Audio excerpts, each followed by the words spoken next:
Hey, what's going on, everybody? So I had a couple other videos in mind, but I got called up to go do a real estate shoot today, and I thought I would share my opinion on why I think it's important, or why you should. It's a good idea to go out and do some real estate shoots if you're a beginning photographer or videographer. All right, so the first thing is to gain experience. So a lot of photography in general is just working on settings, how to use your camera, shooting, all these different things. There's a lot going on, right? We got to be able to adjust aperture, ISO. Learning how to shoot manually is going to be a big deal. So I think it's a good idea to get out there, use your camera, and just shoot photos. And I think real estate photos are pretty easy.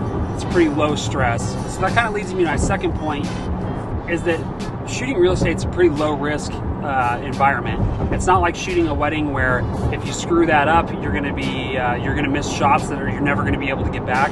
So I think it's a good idea to get out there and do those. You can work on your composition, your camera settings, all that kind of stuff.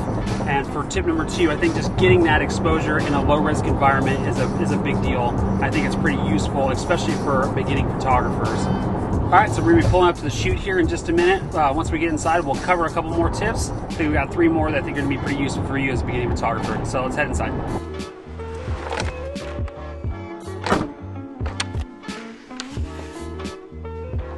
All right, so hey, now we're back. So I think another thing that's important is you can make some easy money doing real estate. So a lot of times buying camera gear is expensive, especially when you're brand new and you're just starting off. So doing some real estate stuff, low risk, make some decent money doing it. This project that I'm working on right here is just a basic studio. There's nothing too crazy about it.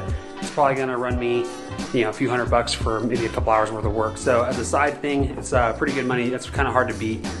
So yeah, I get out there, get that going. That's how I've upgraded all my camera gear, is I've gone out and just done projects and worked on different houses and worked with different real estate agents, and the end result was I was able to upgrade my stuff, and now I have better equipment, it gets me better gigs and those kind of things, and it gets me a better work product. All right, so while I'm waiting for the ceiling fans to stop, because I don't like to see those blurred out in my real estate photos, another thing I have is this gives you experience working with clients. And I think that shooting real estate in general all around just gives you a lot of experience. So working with a variety of clients is always a good thing. It kind of starts you being able to figure out billing, invoicing, all those kind of things, kind of expectations for prices. There's a lot of things to consider when it comes to shooting real estate. It's more than just shooting the photos. So I think that's a good point, is it helps you work with clients, manage expectations for clients and those kind of things, so that when you go to these more high-risk shoots, whether it be a commercial product or a wedding or whatever it may be, it's going to give you an idea of how to do that prior to doing those kind of high-risk gigs. All right, and my final tip for this is, again, more experience. And the more experience, the better you get at this stuff, the faster you're going to be, and the better you're going to be at getting your stuff back to your clients faster. So with real estate work, you get to do a lot of editing, so you're going to get a lot more familiar with Photoshop, Lightroom, and those kind of things. So I think that's a valuable thing that you get from shooting real estate all the time.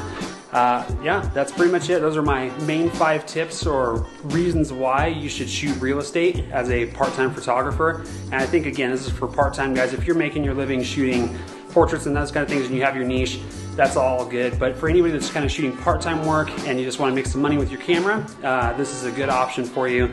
Sometimes it's not the most artistic and awesome thing to shoot. There's a lot of other things I'd rather do, but there's definitely some perks to this, and sometimes you get to come into some cool places. I've shot multi-million-dollar houses, and a lot of times you can kind of make those a little bit more artistic in the way that you shoot those as well. So yeah, those are my main tips, I think, and reasons why you think you should shoot real estate. Go out there, give it a shot, see what you think, make a little extra money, and might be good for you, give you some experience. All right, we'll catch you guys on the next one.